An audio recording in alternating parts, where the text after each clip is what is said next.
Ma'am के साथ मैं आज आपका सभी का स्वागत करती हूँ। आज मेरी क्लास लेने का उद्देश्य ये, जैसे कि सभी लोग जानते हैं कि आज कोरोना वायरस से सारा विश्व प्रभावित है। ऑनलाइन क्लासेस की डिमांड हर जगह हो रही है। हायर एजुकेशन के बच्चे भी चाहते हैं कि स्कूल कॉलेजेस बंद हैं, कि घर बैठे हमारा सिलेबस पूरा हो सके। तो मैं एक लखनऊ विश्वविद्यालय में से एफिलिएटेड कॉलेज में समाजशास्त्र की सहायक प्रवक्ता हूँ। तो समाजशास्त्र के बच्चे जो भी बीए और एमए के जो भी बच्चे हैं, उनके हर सेमेस्टर का वो सिलेबस को कंप्लीट कराना, साथ ही जो बच्चे सिविल सर्विसेज की तैयारी करना चाहते हैं, आईएएस की तैयारी करना चाहते हैं, पीसीएस की या नेट की तैयारी करना चाहते हैं, मेरी क्लास उन बच्चों के लिए भी उपयोगी सिद्ध हो सके, यह मेरी कोशिश रहेगी। दूसरा, आज के दिन, आज एक बहुत अच्छा दिन है, शिक्षक दिवस का समय, और शिक्षक दिवस में कहते हैं सेवार्थ आइए, शिक्षार्थ आइए और सेवार्थ जाइए। तो मैं आज अपने गुरुजनों का आशीर्वाद लेती हूँ और जिन बच्चों को पढ़ा रही हूँ उनको भी एक आशीर्वाद देती हूँ कि आज के दिन से मैंने अपनी ऑनलाइन क्लासेस प्रारंभ करने की कोशिश करी है। तो जो बच्चे अपने बीए के कोर्स को कंप्लीट करना चाहते हैं, एमए के कोर्स को कंप्लीट करना चाहते हैं, या जो सिविल सर्विसेज की तैयारी करना चाहते हैं, या जो अभिभावक अपने बच्चों को इस सिविल सर्विसेज का एम बना के तैयारी करना चाहते हैं, तो मैं उन सभी को से ये कहूंगी कि वो लोग आप अपने बच्चों को मेरी क्लास लेने के लिए प्रोत्साहित करें, और मेरी पूर्णतः ये कोशिश रहेगी कि मैं अपनी सेवाओं के द्वारा आपकी अपेक्षाओं पे खरी उतर सकूं, या मैं आपकी अपेक्षाओं को पूरी कर सकूं। तो जैसे कि मैंने आप सभी को बताया कि अब मैं आज की क्लास की शुरुआत कर रही हूँ आश्रम व्यवस्था, है ना, आश्रम व्यवस्था। तो मैं ये सोचती हूँ कि लखनऊ विश्वविद्यालय में नहीं, वरन उत्तर भारत के सभी विश्वविद्यालयों में बीए प्रथम वर्ष के कोर्स में आश्रम व्यवस्था एक महत्वपूर्ण टॉपिक के रूप में हमारे सामने है। और शायद यहाँ तक मैंने आईएएस पीसीएस का कोर्स लेने की कोशिश करी है या देखने की कोशिश करी है, उसमें भी भारतीय संस्कृति एक महत्वपूर्ण टॉपिक के रूप में है। तो आप उसमें भी आपको उन चीजों के लिए भी मेरा ये जो कोर्स है या मेरे जो क्लास है वो उपयोगी सिद्ध हो सकेगी। अब हम थोड़ी सी बात लेते हैं। मैंने कहा कि मेरी क्लास बीए एमए के साथ इन लोगों के लिए भी कैसे उपयोगी सिद्ध हो सकेगी। हमने देखा आईएएस, इंडियन एडमिनिस्ट्रेटिव सर्विस, भारतीय प्रशासनिक सेवा, पीसीएस, प्रोविजनल सिविल सर्विसेज, प्रांतीय सेवा आयोग, नेट, नेशनल एलिजिबिलिटी टेस्ट, राष्ट्रीय पात्रता परीक्षा। तो जब हम इन सभी चीजों का हम एग्जाम की या परीक्षाओं की तैयारी करते हैं, तो हमको इससे रिलेटेड सारे कोर्स को पढ़ने की आवश्यकता होगी, इसे पढ़ने की हमें आवश्यकता होगी। तो हम क्या कर रहे हैं कि हम लोग आज की जो है हम अपनी क्लास को आश्रम व्यवस्था से शुरू करते हैं। तो आश्रम व्यवस्था क्या है? अब हम बार बार देखते हैं कि आश्रम व्यवस्था, तो इसका मतलब ये नहीं होता कि हम लोग आश्रम चले जाएं। आश्रम व्यवस्था का समाजशास्त्रीय अर्थ है आने वाले समय के लिए परिश्रम करना, या आने वाले समय के लिए तैयारी करना। तो हम जब आने वाले समय के लिए तैयारी करते हैं, श्रम ये कहा है, आने वाले समय के लिए हमने क्या करा? परिश्रम किया। तो इसको हमने कहा आश्रम व्यवस्था।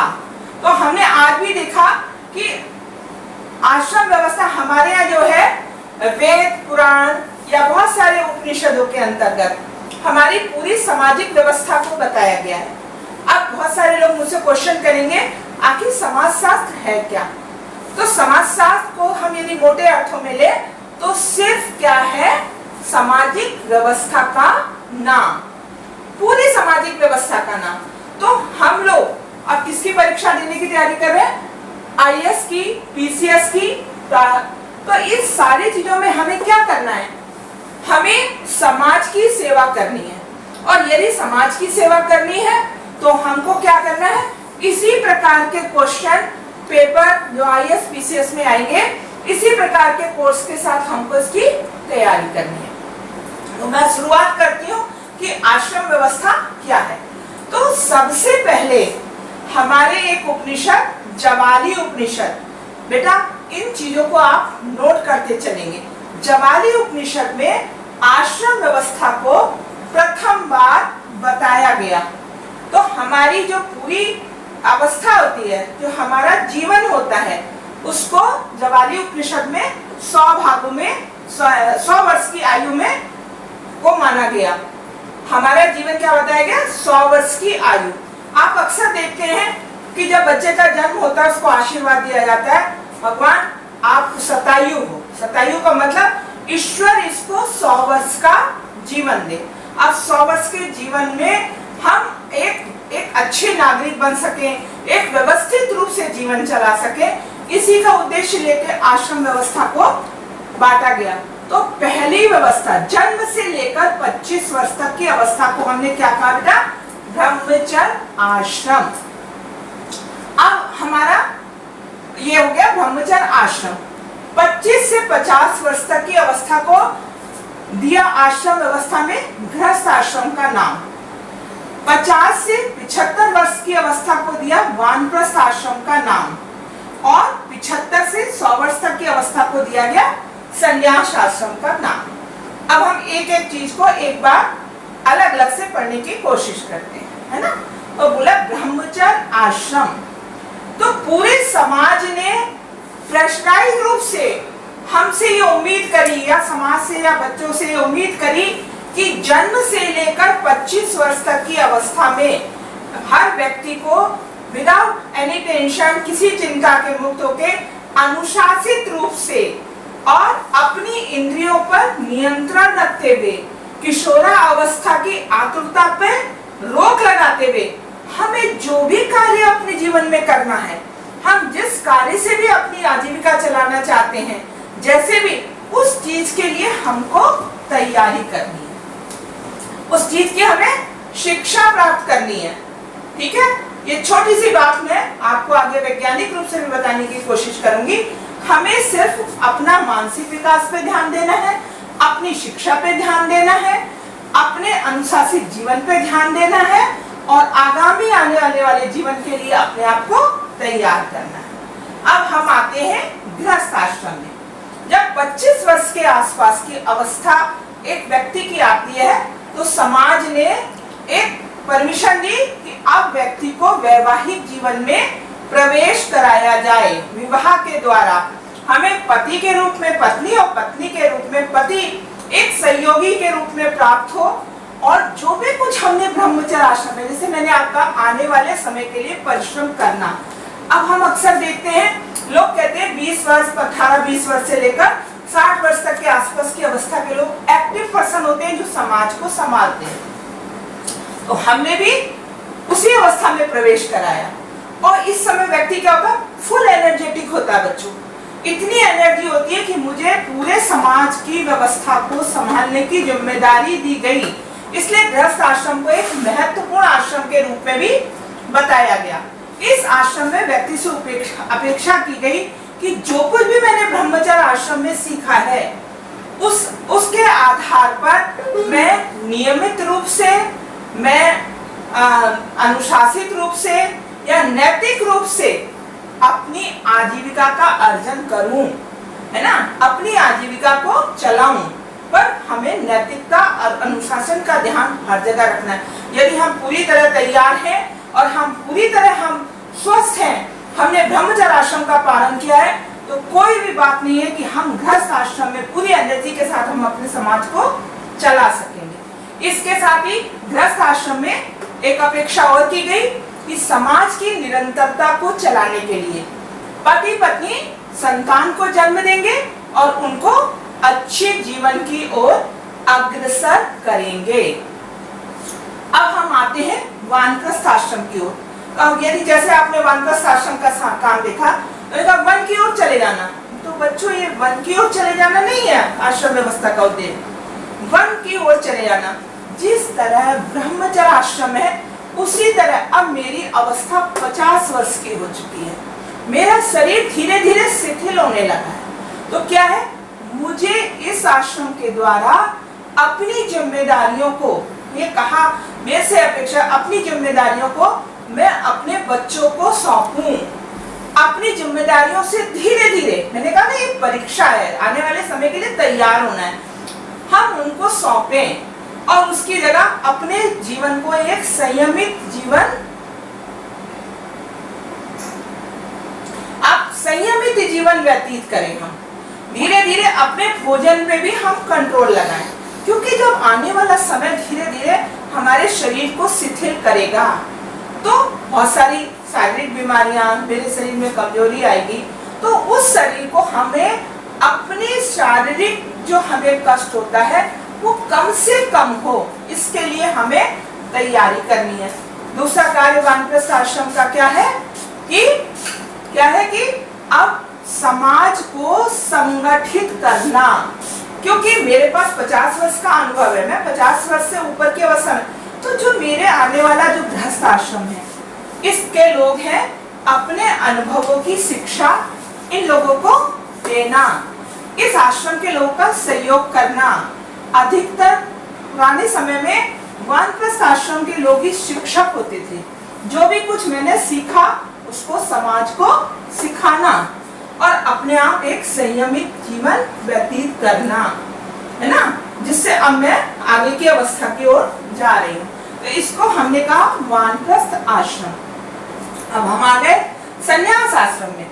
हमने क्या कहा, व्यक्ति की आयु की 100 वर्ष की कल्पना करिए। जब 75 वर्ष की अवस्था में आए तो मेरा शरीर काफी शिथिल हो चुका है, पर मुझे समाज में अपने आदर्श, मैंने कहते हैं ना जो आया है वो जाएगा, पर इसका मतलब ये नहीं है जो जीवन की यात्रा है, जो मुझे जन्म मिला और जब मैं मृत्यु को प्राप्त होंगी, इस बीच की जो यात्रा है बेटा, उसको हमने किस प्रकार से पार किया, है ना। मैंने क्या समाज को दिया, मुझे संतुष्टि होनी चाहिए, ना मुझे जाने में कष्ट हो और ना मेरे परिवार को भी इस प्रकार का मेरे जाने पे कष्ट ना हो। लोग कहते हैं ना, मैंने भी नहीं देखा बच्चों, पर कहते हैं आत्मा अजर अमर है, आत्मा शरीर छोड़ती है। नए शरीर के लिए तैयारी, मैं आने वाले अपने बहुत सारे कोर्स में, अपने बहुत सारी क्लासेस में आपको बहुत सारी चीजों के बारे में बताऊंगी। तो आत्मा दूसरे शरीर के लिए तैयार करना है, इसके लिए मुझे आध्यात्म की बातें, आध्यात्म के बारे में सोचना, है ना। तो मैंने आपको बताया ब्रह्मचर्य आश्रम, गृहस्थ आश्रम, वानप्रस्थ आश्रम, संन्यास आश्रम। अब मैंने आपसे कहा मैं इसको एक दूसरे रूप में भी आपको पढ़ाने की कोशिश करती हूँ। लोग कहते हैं ना, मैंने कहीं कमेंट बॉक्स में पढ़ा कि ये सब चीजें आज के युग में क्यों प्रासंगिक है। तो कैसे प्रासंगिक है, हम इसको विज्ञान से कैसे जोड़ के देख सकते हैं। तो हमने अपने सारे दिन को, कहते हैं ना सुबह होती है, शाम होती है, उम्र यूं ही तमाम होती है, तो हमें उम्र को यूं तमाम नहीं करना बच्चों।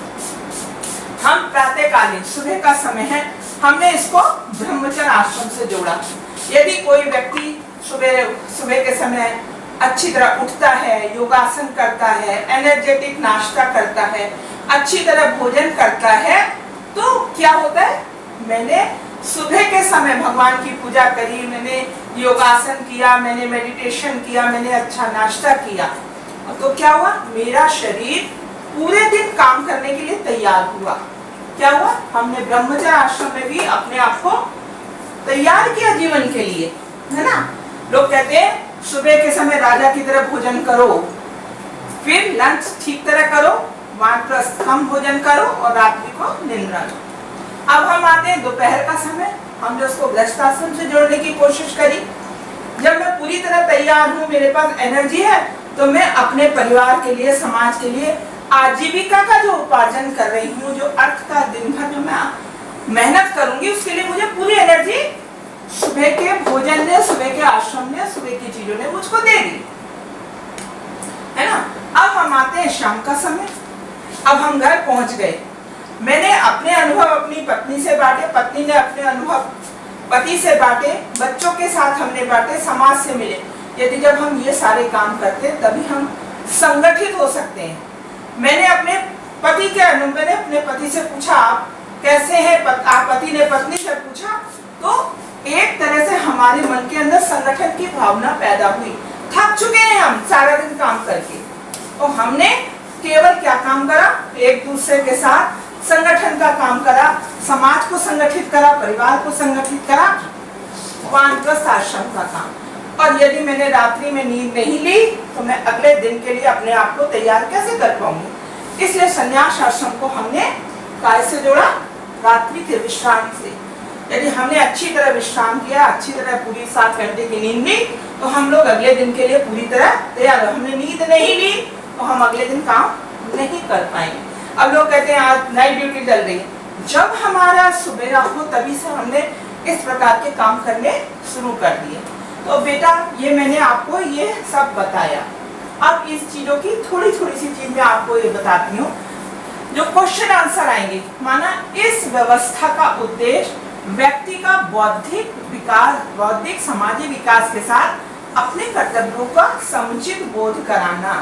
तो ये आश्रम व्यवस्था का, ये आप एक बार मेरे बोर्ड पे देखेंगे कि हमारा इसका उद्देश्य हम सामाजिक व्यक्तियों को या व्यक्तियों को का बौद्धिक और सामाजिक विकास और अपने कर्तव्यों का हर जगह पर बोध कराना समय समय पर। दूसरा, इस व्यवस्था को नैतिक और मनोवैज्ञानिक व्यवस्था भी कहा जाता है ना। अब हम आते हैं, फिर हम इसमें से बीच बीच में से कोई बात बताते हैं। यह एक ऐसा स्थान है जहाँ प्रयत्न और परिश्रम किया जाए।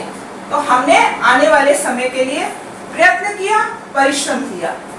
यह एक ऐसा स्थल है जहाँ कर्तव्यों को पूरा किया जा सके। मुझे समाज ने हर जगह पर अपने कर्तव्यों को पूरा करने के लिए भरपूर समय दिया।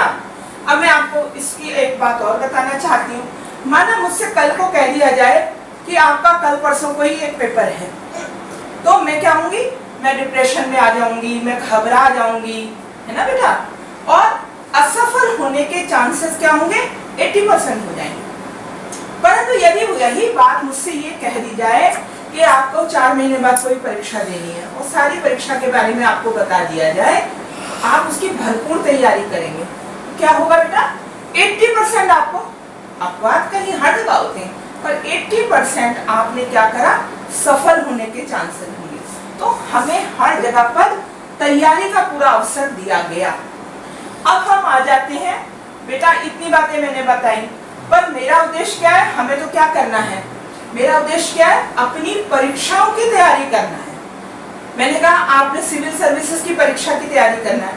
यदि आप मेरी क्लास के एक सीरियल वाइज आप एक एक चीज को देखेंगे तो मैं आपको आगे मेमोरी के बारे में भी बताऊंगी, हम कैसे इस सब चीजों को अपनी मेमोरी में सेव कर सकते हैं। और आफ्टर 12th यदि मेरा एम किसी परीक्षा में जाने का है, 4 वर्ष बाद भी मुझे ये सब मेरी मेमोरी में सेव हो जाए, तो मैं इसके बारे में भी आपको बताने की कोशिश करूंगी। अब हम देखते हैं परीक्षा की तैयारी। तो अब इसमें से बीए, मैंने आपको बताया बीए प्रथम वर्ष का कोर्स है, उसमें तो ये क्वेश्चन आते हैं। पर यदि आईएएस पीसीएस में किस प्रकार के या नेट के एग्जाम में इसमें से किस प्रकार के क्वेश्चन आ सकते हैं, उसके बारे में आपको मैं थोड़ा सा बताऊंगी। डिटेल में नहीं बता सकती, आप मुझसे पूछेंगे तो मैं उसको डिटेल बताने की कोशिश करूंगी। अब इसमें किस प्रकार के क्वेश्चन आ सकते हैं, भारतीय सामाजिक व्यवस्था में आश्रम व्यवस्था का क्या महत्व है। यदि मुझे पूरी तरह आता है तो क्वेश्चन ऑब्जेक्टिव हो, क्वेश्चन सब्जेक्टिव हो या शॉर्ट क्वेश्चन नोट्स हैं। मेरे पास तो मेरे माइंड में सब कुछ सेव है, मैं हर क्वेश्चन को कर सकती हूँ यदि मैंने अपने आप को अच्छी तरह इसको सेव कर लिया। अब माना अब इसी में से क्वेश्चन है, हिंदू आश्रम व्यवस्था को 4 भागों में बांटने का काम किस उपनिषद ने किया। यदि आपने मेरा लेक्चर सुना तो जवाली उपनिषद ने किया। अब उसके बाद है जीवन का प्रथम आश्रम कौन सा होता है, हमने उत्तर दिया ब्रह्मचर्य आश्रम होता है। किस आश्रम में व्यक्ति का प्रमुख दायित्व धर्म अर्थ काम के पुरुषार्थ को पूरा करना होता है, इसका आंसर भी हमने सुना है, हमको आता है। अब हम किस आश्रम में व्यक्ति का मानसिक और बौद्धिक विकास होता है, ये इस प्रकार के क्वेश्चन आते हैं। परंतु हम तो हायर एजुकेशन में है ना, हम तो पीसीएस की तैयारी करना चाहते हैं ना, हम तो आईएएस की तैयारी करना चाहते हैं। तो इस सिंपल क्वेश्चन के सिवा अब हमारे पास में हमारी बौद्धिक परीक्षा भी होगी। तो माना इस प्रकार के क्वेश्चनों से आपको डरने की कोई आवश्यकता नहीं है। लिखा है फूट, सूची ए और बी को मिलाइए, है ना। अब हमने देखा कि मैंने ये आपको क्वेश्चन दिया, है ना। ये क्वेश्चन देखिए बेटा, यहाँ से लेकर ये है और ये है और ये और ये इस प्रकार का ये क्वेश्चन है। इसका आंसर यहाँ पर है ना। हमने देखा मैंने पूरा क्रम से लिख दिया। ऊपर की तरफ ब्रह्मचर्य आश्रम, सेकंड गृहस्थ आश्रम, तीसरा वानप्रस्थ आश्रम और चौथा संन्यास आश्रम। अब हमने इनके सामने लिख दिया मैंने वन की ओर प्रस्थान करना। तो यदि आपने सोचा है तो ये किसका आंसर सही है? बिल्कुल सही नहीं है बेटा, नहीं है ना, बिल्कुल सही नहीं है। अब हम इसको ढूंढने की कोशिश करेंगे कि हमने देखा ब्रह्मचर्य आश्रम में तो मानसिक विकास होता है, तो हमने क्या करा, इसको यहाँ से इस पे एक निशान लगा लिया, सेकंड नंबर, है ना। इसका मतलब ब्रह्मचर्य आश्रम का आंसर ये है। अब हमने देखा गृहस्थ आश्रम, अब हमने ऊपर से नीचे तक देखा चारों में, तो हमने कहा ए और बी की सूची मिलाइए। तो हमने क्या करा, गृहस्थ आश्रम 5 महायज्ञों की पूर्ति, हम धर्म अर्थ काम मोक्ष आतिथ्य सत्कार सबका काम ये करते हैं। तो इसका उत्तर हो गया 4th नंबर।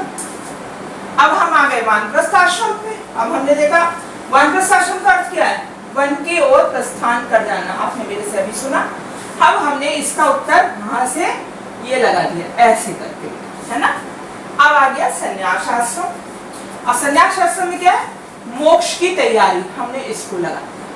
अब हमने निशान लगा लिया, हमको कोई आंसर देना कठिन नहीं होगा। अब हमसे देगा ए बी सी डी।